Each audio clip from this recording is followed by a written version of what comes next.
Bueno, ya estamos con nuestro primer invitado, el diputado Agustín Romero del Distrito 8, que es la región metropolitana. Diputado, bienvenido a Llegó la Hora. Hola Mara, hola José Francisco, un gusto estar con ustedes. Igualmente. Diputado, hablemos un poquito de la polémica de hoy, de esta definición de este travestismo político. Ya sabemos que hemos pasado de la definición de las volteretas, de las indefiniciones, de los disfraces, hoy día del travestismo, que vamos un poquito más allá de la polémica chica. Vamos a analizar un poquito qué quiere decir esto y cuál es la postura de José Antonio Kast, o al menos si representa al Partido Republicano, desde esta perspectiva, esta declaración, y para dónde está orientada. A ver, esta declaración obviamente que no solamente representa al Partido Republicano, sino que representa a muchos chilenos que vemos todos los días cómo este gobierno y particularmente este presidente de la República en un minuto dijo A y hoy día no es que diga B, dice Z. O sea, tenemos un presidente de la República que, como decía José Antonio, insultaba a los militares en la Plaza Italia y ahora se arrodilla frente a las viudas de los carabineros. Tenemos un presidente que despreciaba el crecimiento económico, no le importaba, y después hoy día habla de crecimiento, pero igual nos presenta reformas tributarias con el ánimo de subir los impuestos. Entonces, la verdad las cosas es que aquí lo que hemos perdido nosotros es el foco de con quién estamos conversando.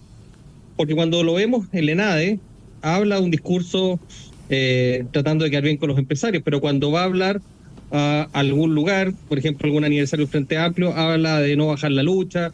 Entonces, ese es el tema de este travestismo, por así decirlo, que está definido en la Real Academia de la Lengua. Es una práctica que consiste en la ocultación de la verdadera apariencia de alguien o algo. ¿Ya? O sea, no es, y aquí yo con una corrección fraterna, José Francisco, no es un insulto. Esto es una palabra que está definida. No, pero, este presidente esconde pero las palabras lo que quiere hacer. Las palabras definidas también pueden ser un insulto. O sea, no quiere decir. En este caso, puede ser, él ya lo usó. En este caso él ya lo usó. Pero eso no lo hace no ser un insulto. La usaron con Carlos Maldonado para sacarlo del Partido Radical. Varias veces se conversó ese tema. Entonces, mira, uno puede darle la connotación que quiera. Nosotros los republicanos no somos amigos de este gobierno, claramente. Somos oposición y somos una oposición bastante frontal al gobierno. Pero de alguna manera, nosotros también tenemos que, en definitiva, remecer un poco a lo que está pasando hoy día en la política, porque yo estoy preocupado de un fenómeno, José Francisco y Mara. Hoy día el gobierno nos está endosándole la responsabilidad del fracaso de su gestión a todos los organismos externos a él, a los bancos por coñete, al Congreso porque tiene las leyes de seguridad, a distintos organismos, y no es culpa de ellos. Y por lo tanto, hoy día el presidente salta con una oferta de condonación del CAE, sin ningún tipo de estudio, absolutamente cuestionada por todo el mundo, incluso desde el punto de vista ético, y resulta que cuando uno le llama la atención al gobierno, somos nosotros los autores de una polémica. Yo estoy en ese sentido muy disconforme con esta situación, y al menos nosotros le vamos a dar una pelea frontal a este gobierno definitivamente, ¿no? Y en ese sentido, ¿no cree que quizás utilizar este tipo de epítetos distrae el tema de fondo, que de hecho a mí me parece acertada la crítica de lo peligroso que es el cambio de opinión, porque claro, genera consecuencias si es que no hay explicaciones, o si, como dice Lucio Porto, esto finalmente termina siendo acomodaticio, porque pues se van todos los focos a la utilización de la palabra misma, y no a si, por ejemplo, republicanos o no, es una mejor alternativa que hoy día el gobierno de turno.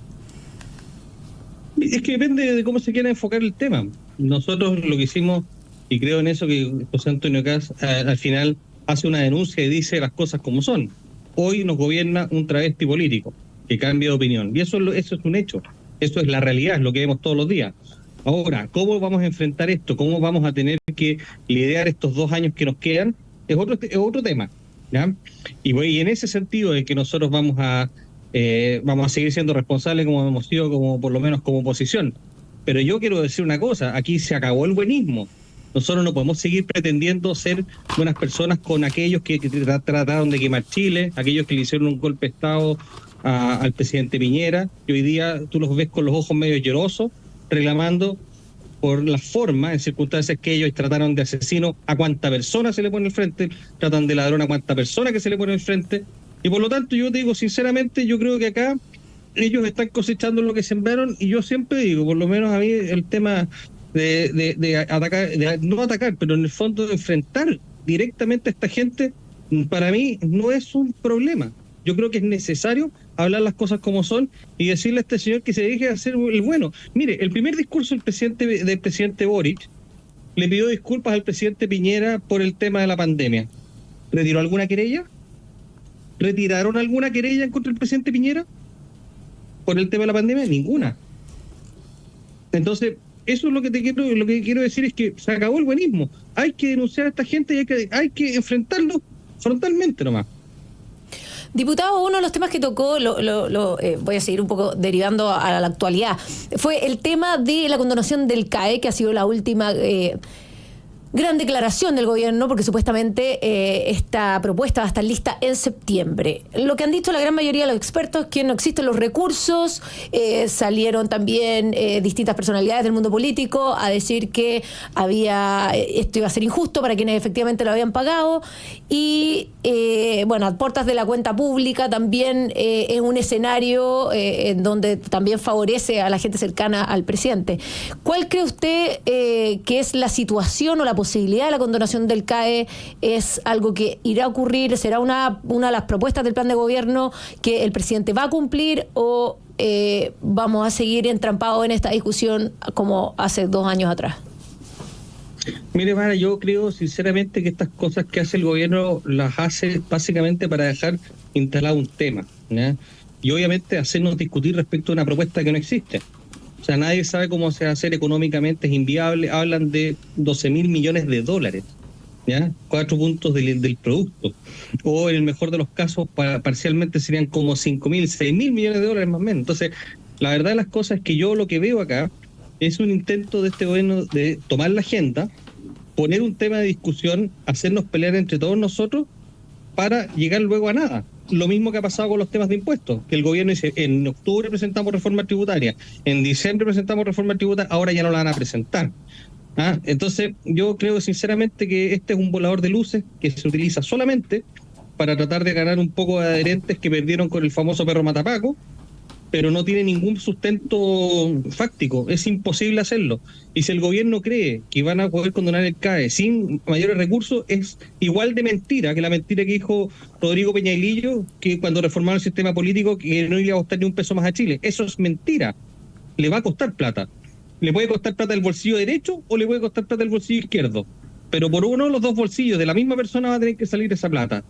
Y por lo tanto, yo sinceramente me centraría cuando presenten la propuesta. En este momento yo ni siquiera discutiría este tema, porque insisto, esto es solamente una maniobra electoral para poder retomar la agenda de un gobierno que, como le digo, nadie en este momento está hablando de que la ministra Vallejo dejó botar la pega la reconstrucción, y ayer el ministro Montes en Estado Nacional contaba cifras espantosas de lo que es la reconstrucción en Valparaíso. Entonces, no, sinceramente yo creo que son muy hábiles para el marketing, pero yo creo que nosotros no tenemos que caer en ese juego. La condonación del CAE es económicamente imposible y nos están haciendo a nosotros discutir respecto de un sueño.